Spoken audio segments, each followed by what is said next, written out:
Horizontes do Jornalismo, por Carlos Eduardo Lins da Silva. Professor Carlos Eduardo, com o início da Copa do Mundo, é difícil evitar que todas as atenções se voltem para esse evento, mas a cobertura da BBC vem chamando a atenção, em especial por conta de uma postura crítica em relação ao Catar. O que o senhor gostaria de destacar a esse respeito? Eu acho que o que a BBC está fazendo é muito importante e aqui no Brasil a gente deveria tentar fazer coisa parecida. A missão do jornalista, claro, é cobrir o fato e, evidentemente, nesse caso, o fato é a Copa do Mundo. Mas o jornalista tem que dar para o público uma visão mais abrangente de todos os problemas. Não se pode ignorar que para construir os estádios dessa Copa do Mundo no Catar, que custaram 220 bilhões de dólares, para esses estádios serem construídos, 30 mil trabalhadores vieram de Bangladesh, Índia, Nepal, em condições de trabalho que são por muitos descritas como de uma escravização moderna. Eles não têm direitos de assistência médica, eles não são cidadãos, são explorados de maneira realmente atroz, e vários deles morreram ao fazer isso. Além disso, não se pode também ignorar que o Catar é um país onde as liberdades, inclusive a liberdade de expressão, são quase que basicamente ignoradas, como nós temos visto, inclusive na Copa, quando é proibido você usar sinais de respeito às opções sexuais das pessoas, inclusive de liberdade de expressão. Também existe o problema da corrupção. Em abril de 2020, o Departamento de Justiça dos Estados Unidos indiciou diversas autoridades da FIFA e do Catar por corrupção, e um julgamento deve começar em janeiro lá nos Estados Unidos. Então, existem muitos problemas no Catar, como já existiram problemas em outras sedes de Copa do Mundo, como a Rússia, recentemente, como a Argentina, do general Videla. Então, não se pode deixar, nos tempos atuais, em pleno século XXI, de se abordar todos esses aspectos. Eu acho que aqui no Brasil a nossa cobertura tem se concentrado quase que exclusivamente nos jogos, e tem que ser mais crítica, como tem sido a da BBC. A BBC, inclusive, não transmitiu a cerimônia de abertura do Catar. No lugar disso, transmitiu um documentário sobre as condições de vida e as condições políticas daquele país. Professor, além dessa postura um pouco míope do jornalismo esportivo, existem também algumas questões éticas com as quais os jornalistas que trabalham nessa área enfrentam, não? Há questões novas e, de novo, o Catar é um exemplo, a Copa do Mundo do Catar é um exemplo. Nossos ouvintes e leitores devem ter percebido que já há algum tempo a publicidade da maior parte das transmissões de futebol são de casas de apostas, sites de apostas. Esses sites de apostas que estão tendo no Catar, na Copa do Mundo, o seu momento de ápice, o seu maior momento, eles são extremamente complicados em vários aspectos, inclusive para o jornalismo. E o problema para o jornalismo é o seguinte, Márcia: se o jornalista, ele próprio, ou seus amigos, ou seus conhecidos, apostam em algum resultado, em alguma característica do jogo de futebol, se eles começarem a fazer comentários que digam que ou um time vai ganhar, ou outro time vai ganhar, isso pode ser utilizado nessas bolsas de apostas, nessas casas de apostas. Então, o New York Times, que está vivendo um problema bastante complicado nesse aspecto, porque ele acabou de comprar um site chamado The Athletic, que só cobre esportes, o New York Times está tendo dificuldades de relacionamento entre os jornalistas do jornal e os jornalistas desse site The Athletic. Inclusive, o New York Times publicou na semana passada 3 amplas reportagens sobre o negócio das bolsas de apostas e mostrando como eles são complicados, como o lobby deles é poderoso para eles pagarem menos impostos, como existem problemas éticos de várias espécies nesse campo de atividade econômica e de comunicação.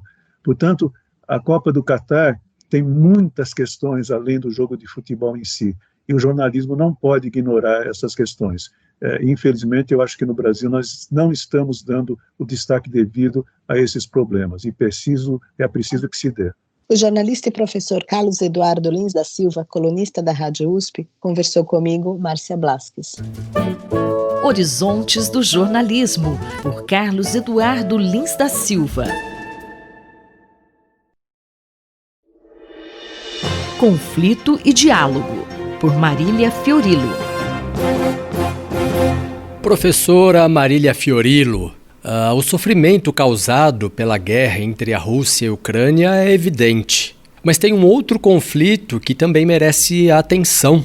Qual situação a senhora enxerga no Irã? Olá, ouvinte da Rádio USP. Temos acompanhado os desdobramentos da ocupação militar russa e suas atrocidades na Ucrânia, da sabotagem ao fornecimento de energia, que ameaça congelar os ucranianos no inverno, à descoberta de centros de tortura russos na retomada cidade de Kherson. Vale lembrar também o míssil que atingiu a Polônia, um dano colateral, já que era um míssil defensivo disparado da Ucrânia, cujo efeito imediato foi persuadir a OTAN a começar a enviar para os ucranianos um equipamento mais moderno e preciso. Os ucranianos sofrem os efeitos de uma ocupação externa.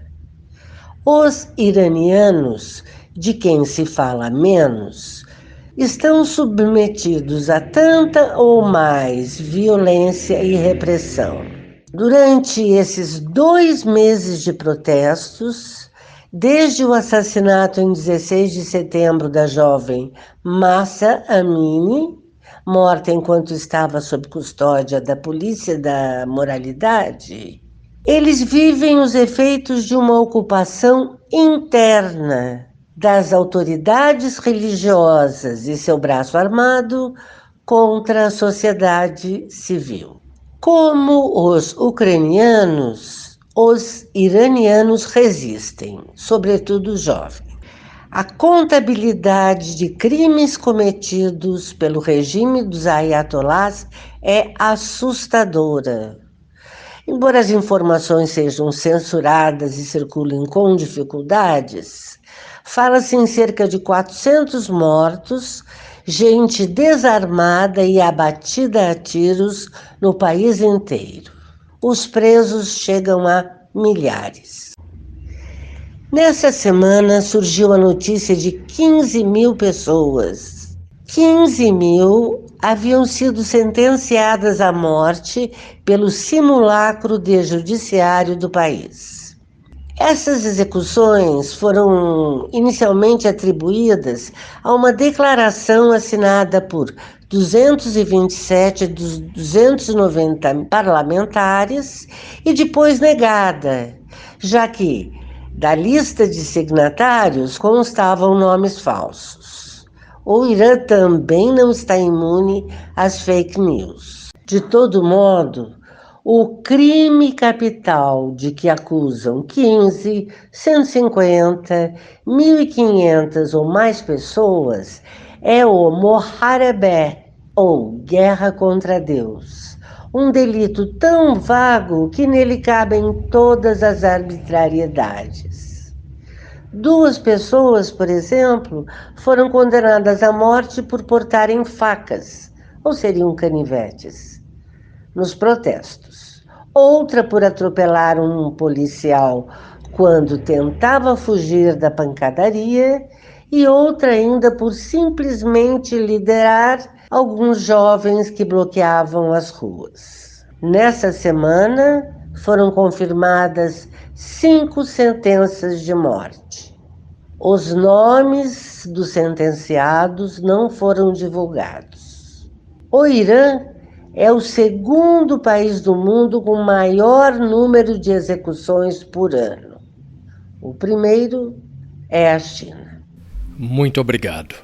Eu, Gustavo Xavier, ouvi a professora Marília Fiorilo. Conflito e Diálogo, por Marília Fiorilo.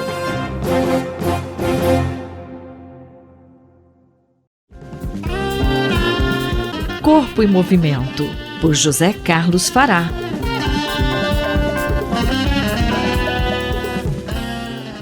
Dados do Ministério da Saúde confirmam que o câncer de próstata é o mais prevalente entre os homens. A coluna de hoje fala da campanha Novembro Azul, e de hábitos saudáveis que podem ser desenvolvidos e que contribuem para diminuir a incidência do câncer. Olá, ouvintes! O mês de novembro é dedicado à campanha do câncer de próstata. Essa campanha é muito importante não só por alertar e informar sobre a doença e tentar o diagnóstico precoce, o que ajuda muito no tratamento, mas também serve como campanha educativa para diminuir as resistências dos homens em se cuidarem. Só para lembrar, a próstata é uma glândula do sistema reprodutor masculino. Pesa cerca de 20 gramas e se assemelha a uma castanha. Ela localiza-se logo abaixo da bexiga e sua principal função, juntamente com as vesículas seminais, é produzir o esperma.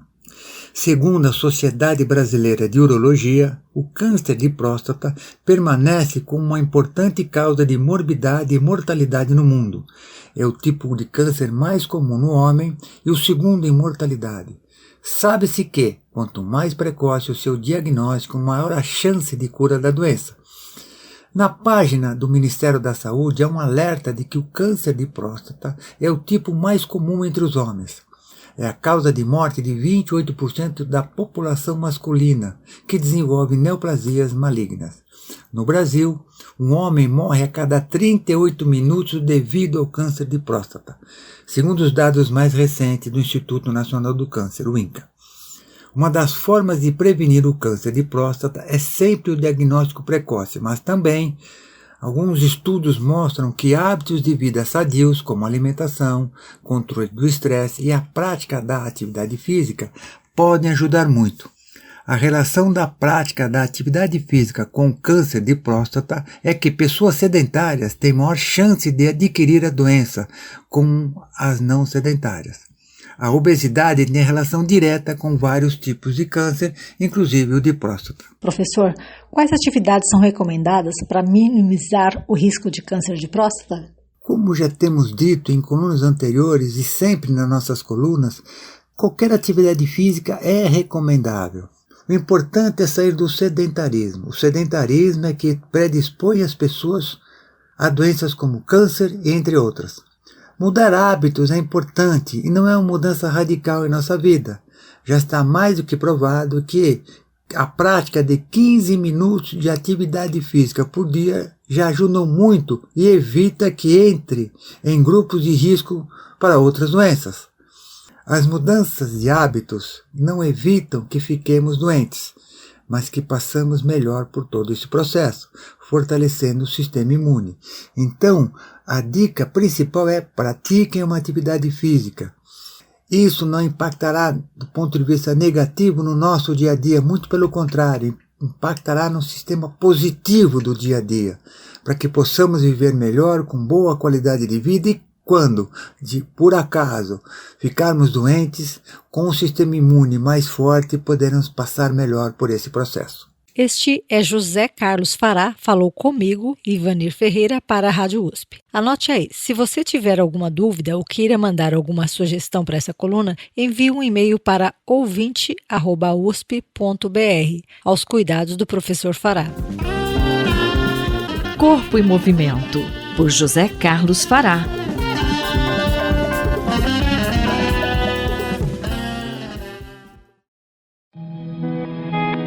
Ouvir imagens com Gisele Beigelman.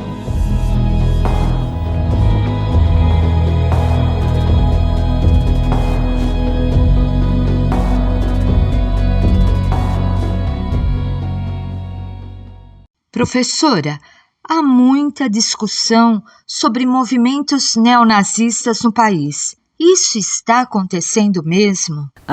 Está acontecendo, é inegável. Eu vou lembrar aqui só de alguns fatos recentes, como a prisão em Santa Catarina de 8 pessoas suspeitas de integrar uma célula neonazista, da Regina Duarte conclamando as pessoas para que os empresários que votaram no PT marcassem os seus estabelecimentos com uma estrela vermelha. É impossível não associar essa imagem à das estrelas que os nazistas colocavam nas casas e lojas de judeus. Eu poderei ainda falar do caso dos estudantes do Colégio Porto Seguro e as suas campanhas de extermínio de negros, de extermínio de nordestinos, com exaltações a Hitler, e do gerente do Banco do Brasil que usou figurinhas de WhatsApp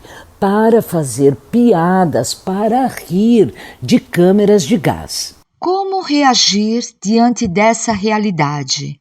Eu não tenho dúvida nenhuma que é preciso protestar, que é preciso discutir, que é preciso acionar os canais legais contra essas manifestações e contra essas pessoas que promovem essas manifestações.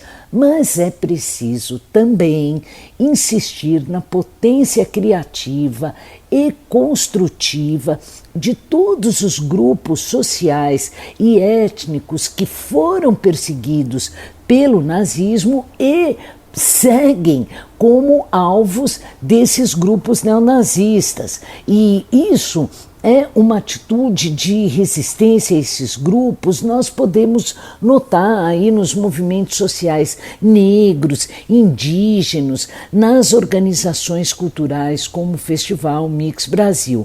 No caso dos judeus, que foram, sem dúvida alguma, as maiores vítimas do nazismo, uma exposição em cartaz no Museu Judaico de São Paulo, uma exposição que se chama Modernas, São Paulo vista por elas, é uma belíssima lição.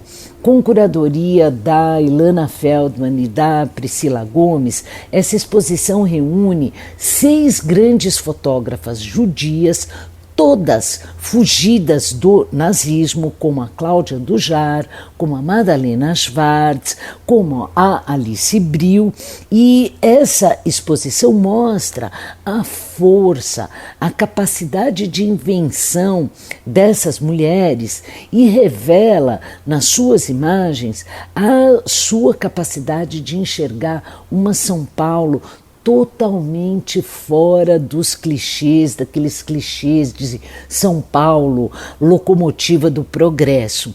As fotos, elas enfocam crianças em situação de rua, pessoas e personagens trans da cidade, as ruas caóticas, cheias de gente, mas cheias de gente naquela dignidade da sua rotina de trabalho. Essa exposição é fruto de uma parceria com o Instituto Moreira Salles e é uma mostra para ver e rever várias vezes. Bom, meu tempo está acabando, então corram, confiram Modernas, São Paulo, vista por elas no Museu Judaico de São Paulo, e até a próxima. A professora Gisele Beigelman conversou comigo, Leila Kiyomura, para a Rádio USP. Ouvir imagens com Gisele Beigelman.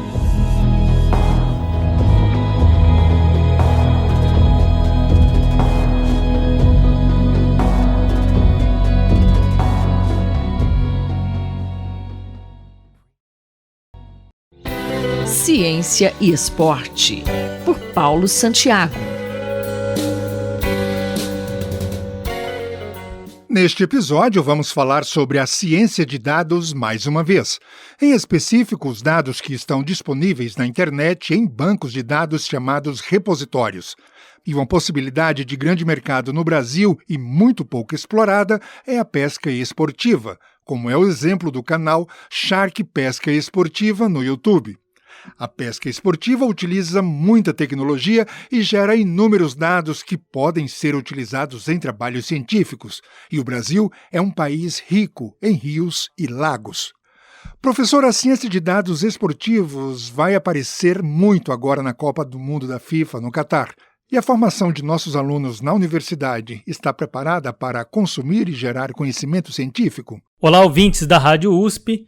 Então, em proximidade com a Copa do Mundo do Catar, é muito provável que exploda mais uma vez a questão de número de dados científicos disponíveis para realizar trabalhos científicos. Alguns casos, esses repositórios são abertos e todo mundo pode consultar e utilizá-los para realizar outros trabalhos, como é o caso da parte aberta, disponibilizado pela StatsBomb, que faz dados de esportes coletivos baseado em notação de dados, tracking computacional, entre outros. Como todos sabem, a gente acaba descobrindo esses sites muitas vezes, não somente pela uma questão comercial, mas também porque na carreira acadêmica é comum pesquisadores e professores, né, como eu, dar parecer em trabalhos científicos. E esse caso é muito específico, que é comum as pessoas utilizarem base de dados públicas para gerar os trabalhos científicos.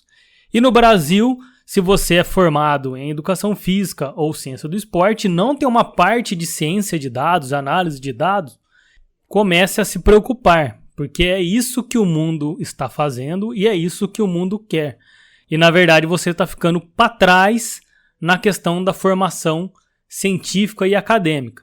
Não é mais só dar treino, dar aula que se remete à carreira de um professor de educação física ou de ciência do esporte, e sim fazer ciência com dados para tomar decisão. Então, fique atento na sua formação. Existe algum esporte tipicamente nacional que poderia ser explorado? Existe coisa para ser feita. Um caso bem claro, eu vou citar um canal de pesca esportiva chamado Shark Pesca Esportiva, que tem como atletas o Jansen nos Estados Unidos e o Igor aqui no Brasil. E por que eu estou falando da pesca esportiva? Porque se é pesca esportiva, ela pode ser considerada como um esporte e pode trazer dados para gerar conhecimento. Basta verificarmos que pescando em barco, de caiaque, nas embarcações, existem muita tecnologia. E essa tecnologia muitas vezes é gerada informação com dados para saber a localização, utilizando GPS, utilizando sonar para identificar cardumes de peixe, assim por diante, né? Então, isso é pouco explorado no Brasil, por mais que o Brasil seja um campo muito grande para ser explorado na parte de ciência de dados e até na parte comercial, porque possui muitos rios. O Brasil é rico na parte de pesca, possui muitos lagos. Então, se você pretende galgar para outros lados, sem ser do futebol, dos jogos com bola, porque esse já está repleto de pessoas fazendo esse tipo de atividade, dê uma olhadinha então nos canais de pesca esportiva. Eu deixo a indicação desse lá no canal do YouTube, do Shark Pesca Esportiva, e daí você vai conseguir ver as possibilidades de poder gerar dados, ganhar dinheiro, fazer ciência com dados voltados para pesca esportiva, porque isso deveria ser muito explorado no Brasil e infelizmente é pouco explorado na parte de ciência e ciência do esporte, mas podemos ser destaques nesse quesito e avançar muito aqui no Brasil. Então, fique atento na sua formação e na ciência de dados voltado para a pesca esportiva. Na coluna Ciência e Esporte de hoje, o professor Paulo Santiago falou sobre a importância dos acessos aos bancos de dados com informações esportivas. Ferraz Júnior, Rádio USP. Ciência e Esporte, por Paulo Santiago.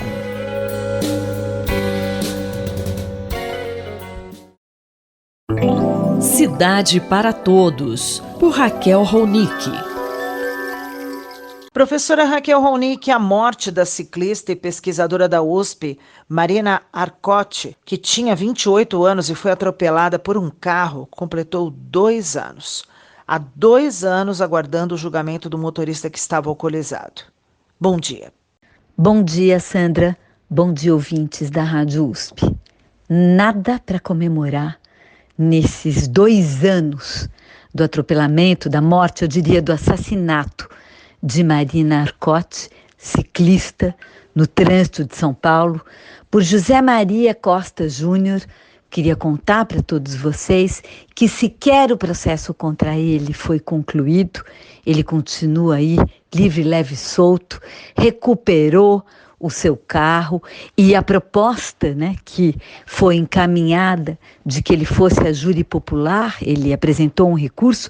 Esse recurso ainda não foi julgado pelo Tribunal de Justiça de São Paulo E o mais importante de tudo isso, o que nós aprendemos, o que nós transformamos, como que nós avançamos nesses 2 anos na direção de um trânsito mais seguro e mais respeito à vida, sobretudo para os ciclistas e pedestres, que são as maiores vítimas no nosso trânsito. Na celebração e no luto dessa morte, os familiares, amigos, ativistas, cicloativistas lançaram um observatório da impunidade no trânsito brasileiro. A ideia desse observatório é juntar dados sobre essas impunidades, sobre esses eventos que normalmente atingem mais ciclistas e pedestres, mas também orientar as famílias de como fazer, porque as famílias ficam completamente soltas. E, na verdade, também a ideia do observatório, que tem a ver com o Instituto da Multiplicidade da Mobilidade, constituído pelos familiares de Marina, mas também por cicloativistas, é chamar atenção sobre políticas públicas sobre esse tema.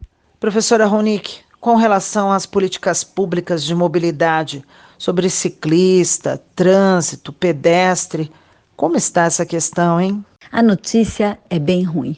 Eu espero sinceramente que nesse revogaço proposto pelo novo presidente eleito, Luiz Inácio Lula da Silva, se inclua também coisas que foram feitas no âmbito do Código Brasileiro de Trânsito, no âmbito da postura da fiscalização do trânsito, que na verdade vão para trás, vão na contramão da segurança e da vida. O que nós temos, sem dúvida nenhuma, a celebrar é de que a ideia da bicicleta como parte do sistema de mobilidade tem tido cada vez mais espaço nos municípios brasileiros, mas isso ainda está muito aquém da necessidade de se pensar a bicicleta não como lazer, mas como parte integrante dessa mobilidade. Acho que também é fundamental se pensar em ações muito mais decisivas de educação no trânsito, para que a gente possa conviver e entender que o trânsito não é um lugar de guerra, é um lugar de convivência, de paz, de possibilidade, inclusive, de usufruto da cidade para todos. Eu sou Sandra Capomatto e você ouviu a professora Raquel Ronick, da Faculdade de Arquitetura e Urbanismo da Universidade de São Paulo. Cidade para Todos, por Raquel Ronick.